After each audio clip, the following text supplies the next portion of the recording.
বেচালা ভাইয়া এবং আপুদের জন্য আজকের এই রেসিপিটা একদম সহজ, ঝামেলাবিহীন একটি রেসিপি। অনেক সময় বাসায় ফিরে কিছুই করতে ভালো লাগে না, রান্নাবান্না তো দূরের কথা, কিন্তু খেতে তো হবে। সেদিনই ঝটপট এই রান্নাটা করে নেবেন, দেখবেন খেতে অসম্ভব মজার হয়। আর এই রান্নাটা যদি একবার করেন, দেখবেন সব সময় এই রান্নাটাই করে খাচ্ছেন, এতটা মজার হয়। আর এই রেসিপিটা যেদিনই থাকবে সেদিন আর অন্য কোনো রেসিপি লাগবে না, শুধু এটা দিয়েই পেট ভরে ভাত খেতে পারবেন, এতটা মজার হয় এই রেসিপিটা।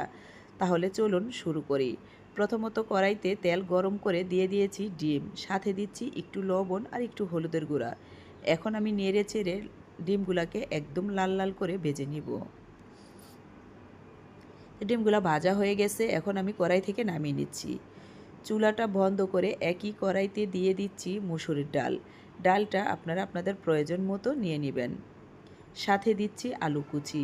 আমি এখানে মিডিয়াম সাইজের 2টা আলু কুচি করে কেটে নিয়েছি। আরও দিয়ে দিচ্ছি টমেটো কুচি, দিচ্ছি পেঁয়াজ কুচি,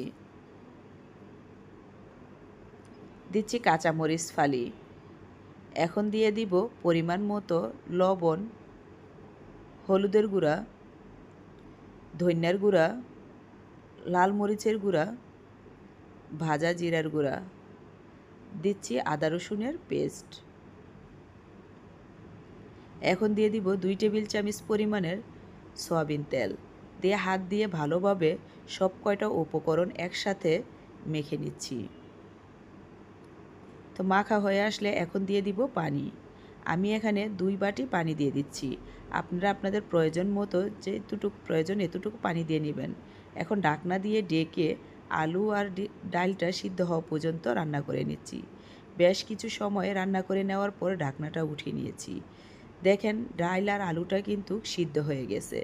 আপনারা চাইলে এই পর্যায়ে ডাল ঘুটনি দিয়ে ঘুটে একদম নিয়াশ করে নিতে পারেন। আমি নিয়াশ করব না, একটু আস্তে আস্তে থাকলেই আমার কাছে দেখতে ভালো লাগে। এখন দিয়ে দিচ্ছি ওই যে আগে থেকে 3টা ডিম সিদ্ধ করে ভেজে নিয়েছিলাম, সে ভাজা ডিমগুলো দিয়ে দিচ্ছি। আমি এখানে 3টা ডিম দিয়েছি আমার প্রয়োজন মতো। আপনারা আপনাদের প্রয়োজন মতো যে কয়টা প্রয়োজন সে কয়টা দিয়ে নেবেন। এই তো রান্না শেষ হয়ে গেছে, এখন আমি বাগার দিয়ে নিচ্ছি। সে একই কড়াইতে দিয়ে দিচ্ছি পরিমাণ মতো সয়াবিন তেল, দিচ্ছি একটা তেজপাতা আর দিয়ে দিচ্ছি রসুন কুচি। এখন আমি রসুনটাকে একদম লাল লাল করে ভেজে নিব।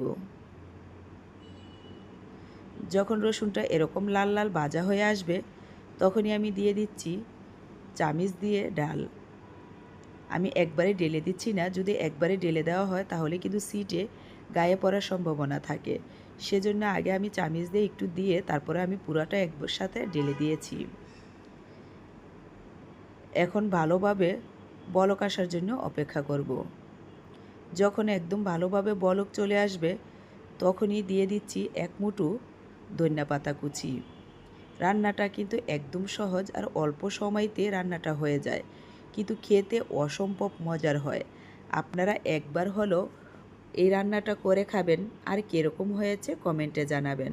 আশা করি আপনাদের অনেক পছন্দ হবে এই রান্নাটা। আমার বাসার ছেলেমেয়েরা কিন্তু একদম পছন্দ করে এই খাবারটা খেয়ে নেয়। আমার যেদিনই ভালো না লাগে একদম রান্না করতে, সেদিনই ঝটপট এই রান্নাটা করে দিই, সেদিনে ওরা পেট ভরে ভাত খেয়ে নেয়। সেদিন আমার ভাতও যেমন বেশি লাগে, এতটা পরিমাণে ভাত খায় যেদিনে এই রান্নাটা করি। আশা করি আপনাদেরও অনেক ভালো লাগবে। যদি ভালো লেগে থাকে তাহলে প্লিজ একটা লাইক, কমেন্ট আর একটা সাবস্ক্রাইব করে পাশে থাকবেন। আজ এখানে বিদায় নিচ্ছি, আবারও দেখা হবে অন্য কোনো রেসিপিতে।